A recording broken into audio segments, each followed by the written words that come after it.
Hi, it's John Voot and today's lesson is on Another One Bites the Dust by Queen from the Trinity College, London, Grade 1 Drums, Rock and Pop syllabus.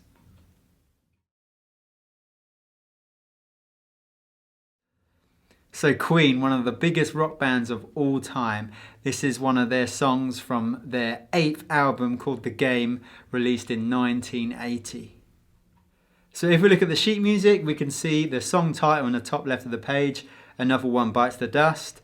Then beneath that, you've got some information on what we're going to be playing. Okay, so first of all, you can see it says intro in a box. That's just letting you know when you start playing, you're going to be beginning with the intro of the song. Then underneath that, it says solid rock feel, a crotchet or a quarter note equals 100, and then it says 2 bars counting in brackets. Okay, so again, that's just some information before you start playing the piece. So the solid rock feel is just giving you a short description and style of the piece, so you know what music you're going to be playing, so you can portray that style when you start playing. Okay, so it says solid rock feel. So it's got to be nice and big and solid, all right? So it's really got to hold that rock music together. It's got to be solid and consistent, all right? So it's got to sound nice and solid.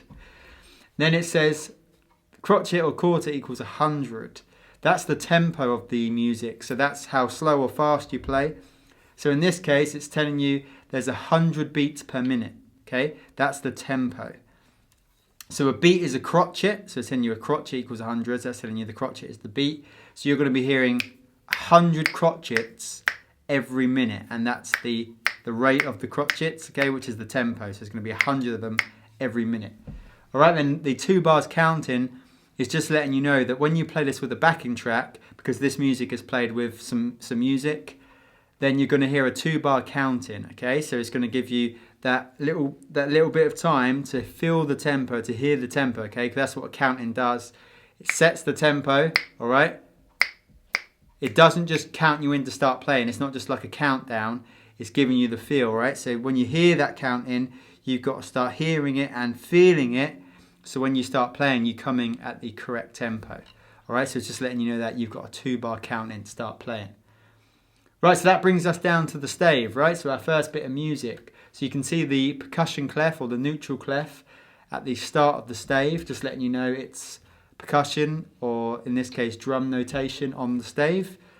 Then you've got the time signature, so you've got 4/4 for this piece. So you know the top number being 4 tells you there's 4 beats in the bar, so you just count up to 4 for each bar. 1, 2, 3, 4. 1, 2, 3, 4. And then the bottom number being 4 tells you every beat is a quarter note or a crotchet, right? So that's what lasts a beat, a crotchet. Right, then you've got the first bar, so after the time signature, and you've just got a crotchet rest or a quarter note rest in that bar. So that's a bit strange considering the time signature is 4/4. So there's 4 beats in our bar, which is what the time signature is telling us, but there's only 1 beat in that bar, 1 crotchet. That's because that's an anacrusis, okay, or a pickup bar, right? So that's just telling you, well, a pickup bar or an anacrusis is a note or a set of notes that precedes the downbeat of the bar, okay? So we start on the 1 normally, but you can sometimes have an anacrusis or a pickup that just sets you up into the 1. So it leads into the 1, which is the start of the piece. So you sometimes hear it a lot, like different musicians play the anacrusis or the pickup, all right? A lot of the times it's the drummer, like we might count in and say, 1, 2, rap, boom, da-da, boom, 1. Yeah, then we're in. Or a singer might sing some lyrics just before the 1. Right, so that's an anacrusis or a pickup. So it just, like I said, it's just a note or a set of notes that leads into the first downbeat of the piece. All right, so that's what we got there. So our anacrusis is 1 beat long. So we're going to hear the count in 1, 2, 1, 2, 3, 4. And on that last beat, because the anacrusis is a beat long, on the last beat of the count in, you're going to hear some music. So we've got a quarter note rest there, or a crotchet rest. So as the drummer, we rest on that anacrusis, but someone else in the band is going to be playing.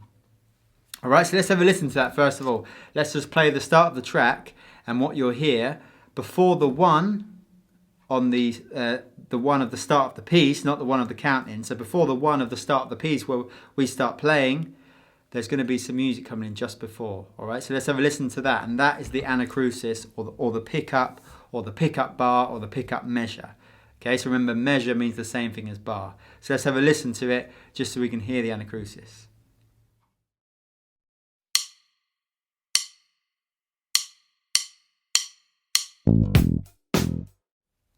You see? Okay, so you hear they're coming in just before the downbeat, just before the one of the piece. So like I said, the drummer, we as the drummer, we rest on the anacrusis, but it's just so you know, okay, there's a rest there, so something's going to be coming in. There's going to be an anacrusis or a pickup played. So it's just to not catch you off guard. Because if you didn't know that, and they just left that off your music, you might hear someone come in and be like, oh, I'm late, and you might quickly join in or something like that, or it will just throw you in some way.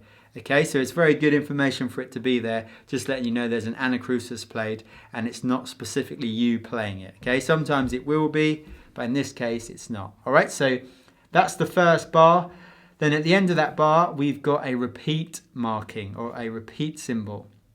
So that's your open repeat marking or your start repeat marking. So we know from that point, we're going to be repeating a phrase of music. Okay, so if we look at that first bar of music, you've got our basic quaver or eighth note groove. So we've got quavers or eighth notes on the hi-hat with our right hand. So we're going to be playing that 1 and 2 and 3 and 4 and then the bottom rhythm on the stave. So remember there's 2 rhythms on the stave, is quarter notes or crotchets between the bass and snare. So you've got bass on the 1, snare on the 2, bass on the 3, snare on the 4. So remember that's just our standard eighth note or quaver groove, all right? So that's all we're playing in that first bar. And remember, it's got to have a solid rock feel, right? So really solid. I'm sure you know this song. You know what it's got to sound like. So we've got to play this groove now. We've got to get used to this groove. So beneath the bar of music, we've got MF, which is our dynamic. We need to play this groove in. Okay, so how loudly or quietly to play it. So in this case, MF is short for mezzo forte, which means moderately loud or medium loud or half loud, which is the straight translation of it. Okay, so that's about our normal playing level. So remember, we're playing Another One Bites the Dust. I'm sure you know the song. So you've got to play this really solid and rock sounding. Okay, so it's really got to hold the song together. It's really important. It's what makes the people like move to it and dance to it, right? So it's got to be really solid sounding. It's got to be consistent. So let's try this groove now, giving it that solid rock feel. And we'll try it for 4 bars, all right? Just to get a hold of the groove, making sure it's consistent. Get that nice backbeat, even hi-hats, no accents, all right? Really consistent there, so make sure all those hi-hats are the same level in terms of dynamic.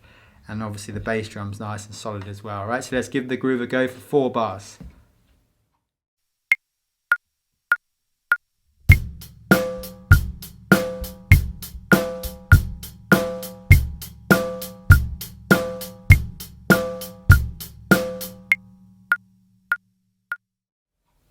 And looking at the sheet music again, in the bar after the groove, you can see you've got a 1 bar repeat symbol. So that tells you to repeat the previous bar. Then we've got another 1 bar repeat symbol in the next bar and another one in the next bar.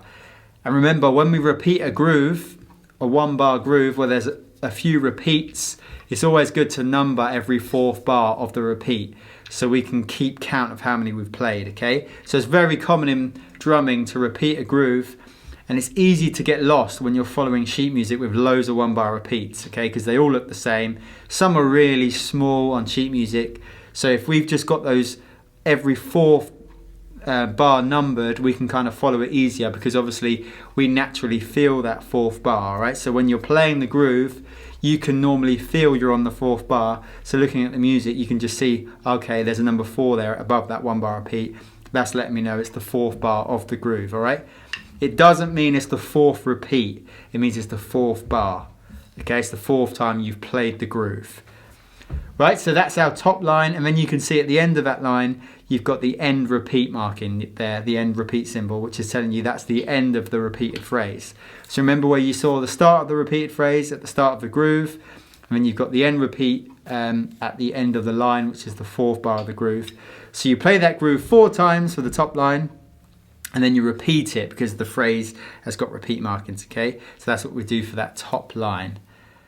And then coming down to the next line, you've got the verse. See, it's written there, just letting you know it's the verse.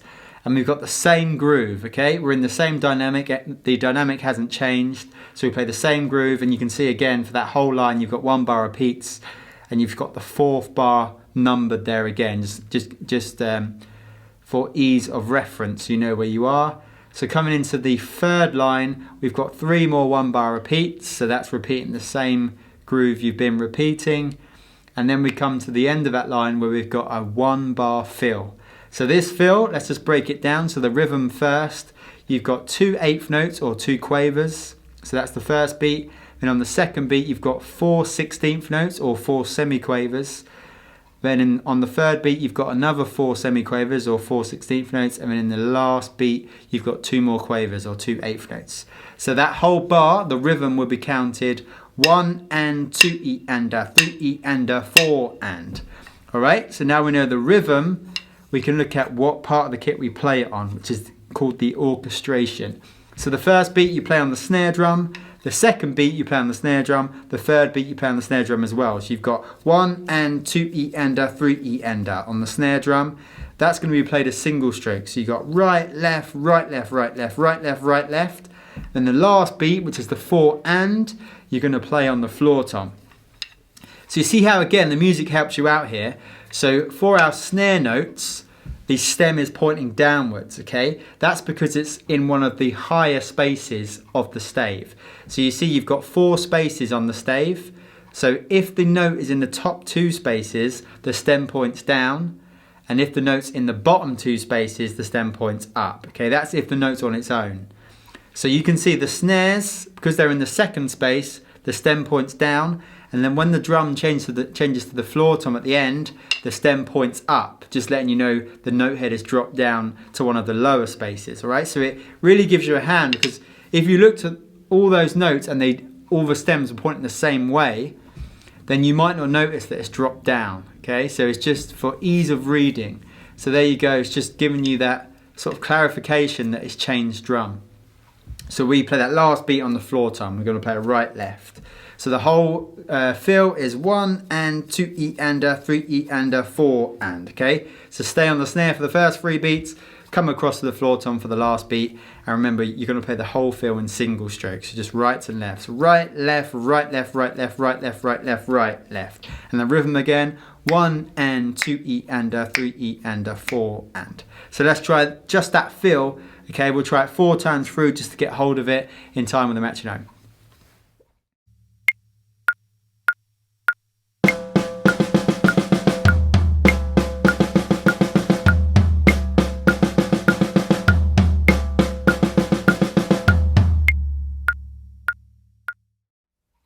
So that's the whole verse, okay? So we've got 2 lines for the verse, lines 2 and 3.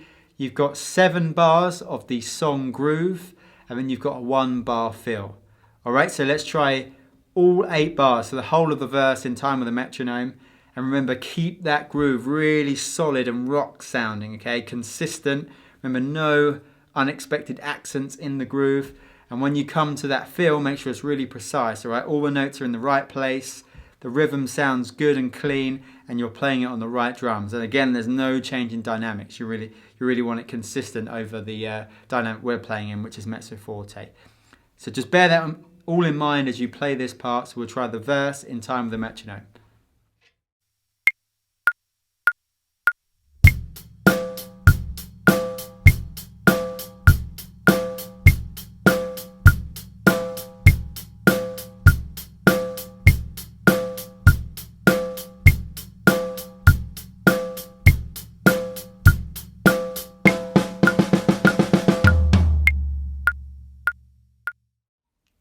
Okay, so now we've got the intro and the verse, and we're going to put those 2 parts together now to play it in time with the metronome first of all. So remember, you've got the anacrusis, we don't play anything there, then we've got the groove for 4 bars for the top line, and then we repeat the top line. So remember, we've got that repeat phrase, we've got the 2 repeat markings, and then we come into the verse to play 7 bars on the fill. So you've got 8 bars of groove for the intro, 7 bars of groove, and a 1 bar fill for the verse. So we'll put that together with the metronome first of all.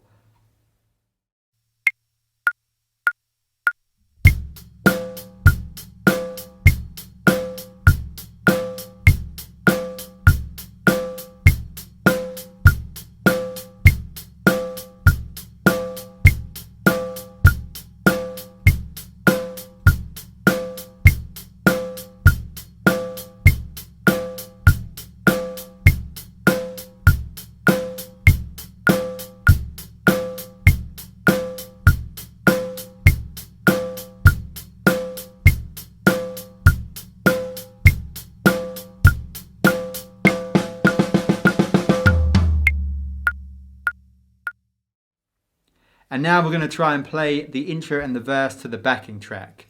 Okay, so making sure it sits up well with the music, all right? So you make sure you listen to the music, all the other instruments, and make sure you're complementing the music. That's your job as a musician, all right? It's not to stand out and be like the loudest or anything like that. Make sure the groove sits in the music the way it's supposed to sound, all right? So make sure you're listening to the other musicians as well as yourself, right? That's the hard bit about music.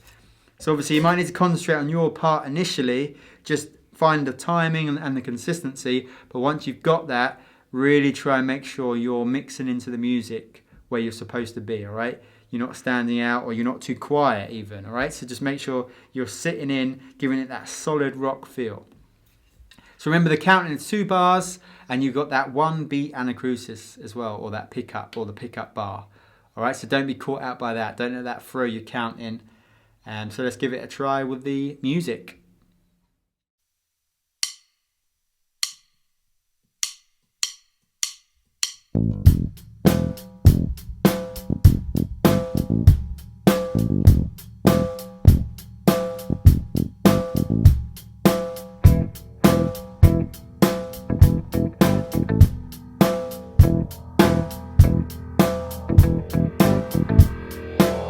Walks wearily down the street with the brim pulled way down low.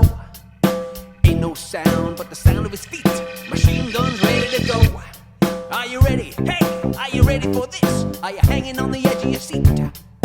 Out of the doorway the bullets rip to the sound of the beat. Yeah.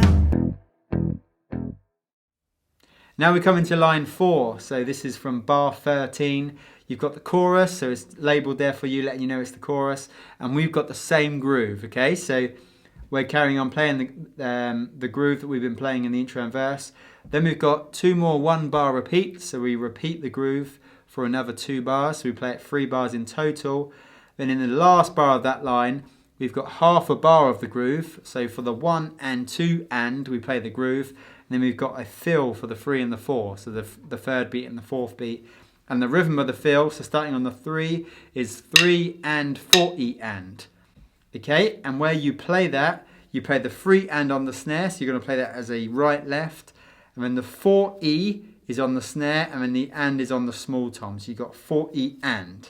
So you see how the note head goes up on that last note, higher on the stave, which is telling you it's the high tom or the small tom.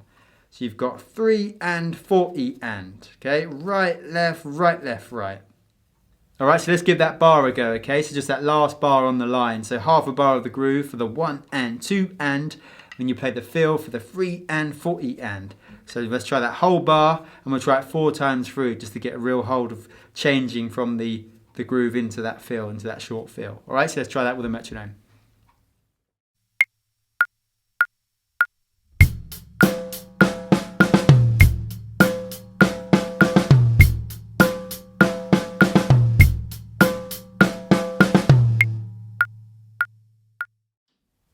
And now we'll try the whole line, okay? So the first line of the chorus. 3 bars of the groove, and the last bar where you got half a bar of groove and half a bar fill. Let's try that with a metronome.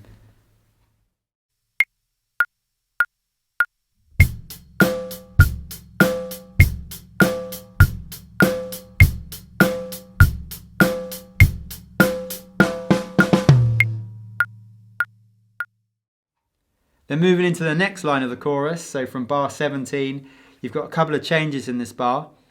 So if we look at the first bar, you've got the same groove, so the original song groove, and then you've got a little change up in the second bar. So you see how the 1, 2 and the 3, so the first, second and third beat of that bar are the same as the groove, and then we're just changing up that 4th beat, so the last beat of the bar, and you're playing 4 and okay, and that's on the snare drum. So you're going to play that right, right, left. Okay, so hold the quaver or the 8th note, then play 2 semiquavers or 2 16th notes. So 4 and right, right, left. So we've got 3 counts of the groove, 1 and 2 and 3 and. Then we come off the hi-hat and play on the snare, 4 and 1 and 2 and 3 and 4 and Okay, so let's give that bar a try. So we'll try that 4 times through.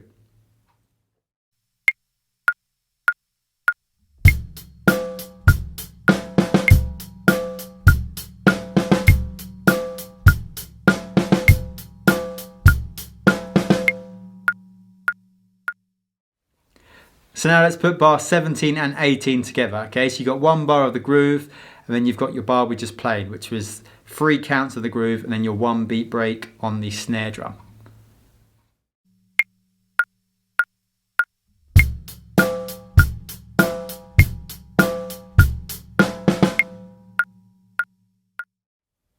And then looking at the next bar, which is bar 19, you've got the same groove again. So you've got a bar of the groove, and then you've got a 1 bar fill, which is in bar 20. That rhythm is 1, 2, 3, and 40-ender. Okay? And you play that all on the snare. So you're going to play right, right, right, left, right, left, right, left. Or you can play right, left, right, left, right, left, right, left. Okay?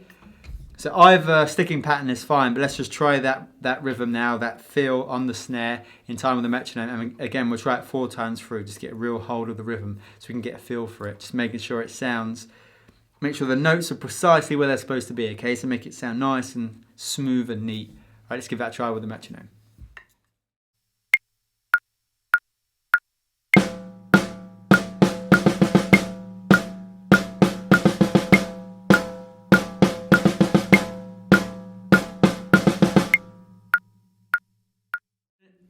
And then putting it together with the bar before it, so we've got those 2 bars, so bar 19 and 20 now.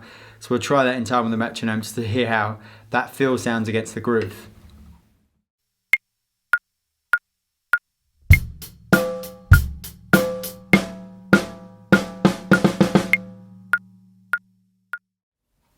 And now putting the whole line together, so the second line of the chorus. So bars 17, 18, 19 and 20. Let's try all 4 of them bars in time with the metronome.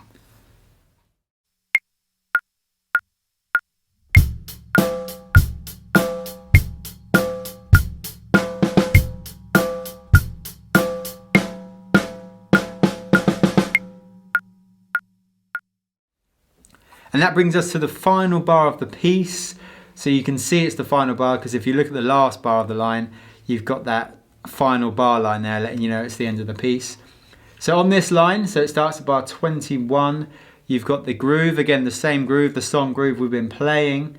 And then you've got 2 1-bar repeats, so you play that groove for another 2 times. So you play it 3 times in total for this line. And then you come into a fill for the last bar. So we're on the snare again, and the rhythm is 1 and 2-ender. They're the notes, right, that we're playing.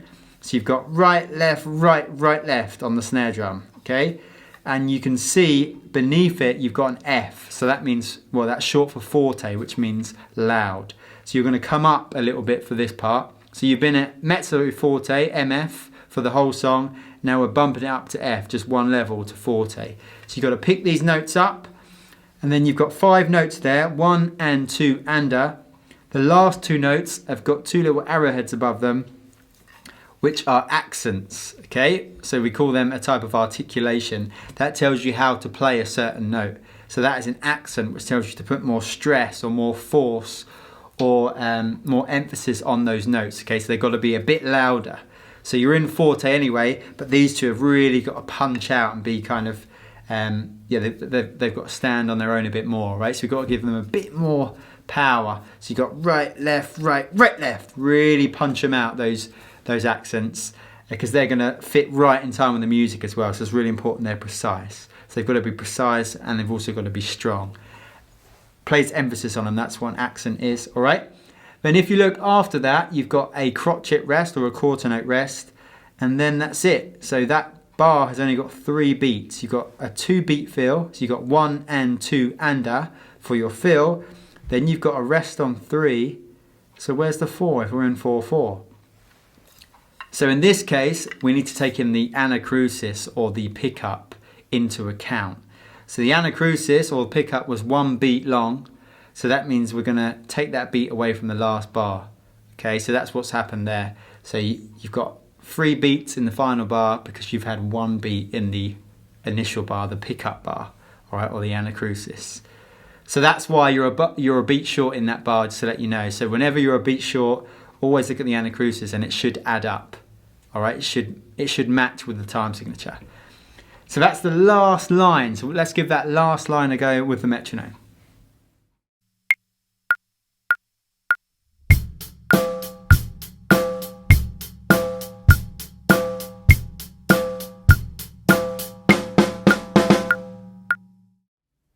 So we've got the whole chorus there. So we've got 3 lines of the chorus. So we're going to try and play the chorus with the metronome initially. So that's from bar 13, so line 4 to the end of the piece. So let's try that in time with the metronome, just linking all those parts together, make sure the transitions are smooth.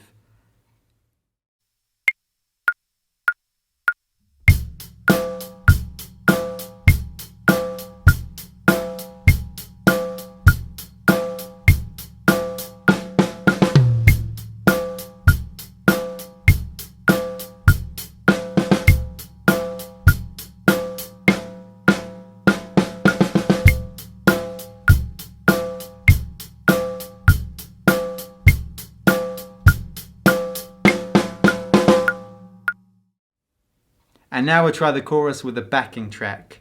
Alright, so we're going to come in at the chorus, just making sure we can just correct all these parts and making sure the parts sound good against the rest of the music. Alright, make sure they fit in nicely. So let's give that a try now. Out of the doorway, the bullets rip to the sound of the beat, yeah. Another one bites the dust. Another one bites the dust. And another one gone, and another one gone. Another one bites the dust. Hey, I'm gonna get you too. Another one bites the dust.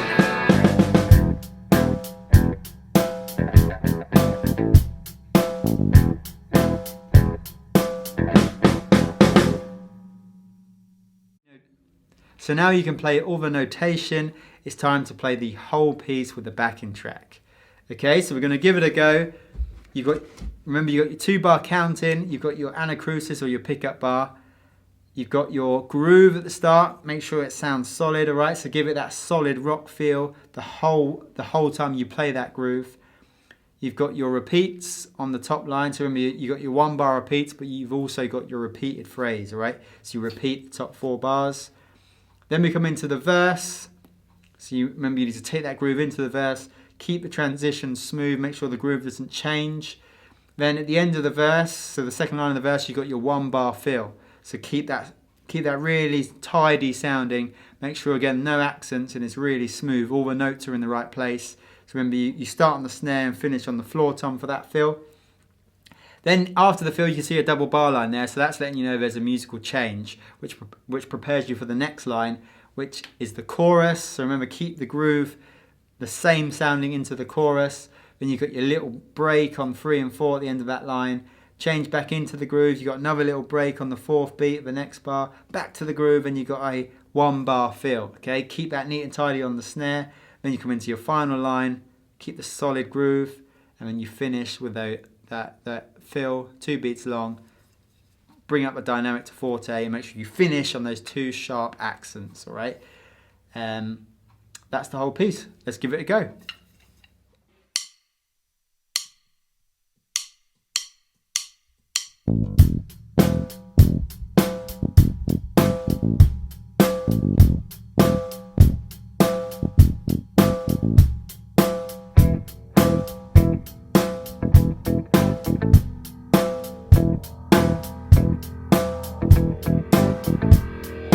Steve walks wearily down the street with the brim pulled way down low. Ain't no sound but the sound of his feet. Machine guns ready to go. Are you ready? Hey, are you ready for this? Are you hanging on the edge of your seat? Out of the doorway, the bullets rip to the sound of the beat. Yeah. Another one bites the dust. Another one bites the dust. And another one gone, and another one gone. Another one bites the dust. Hey, I'm gonna get you too. Another one bites the dust.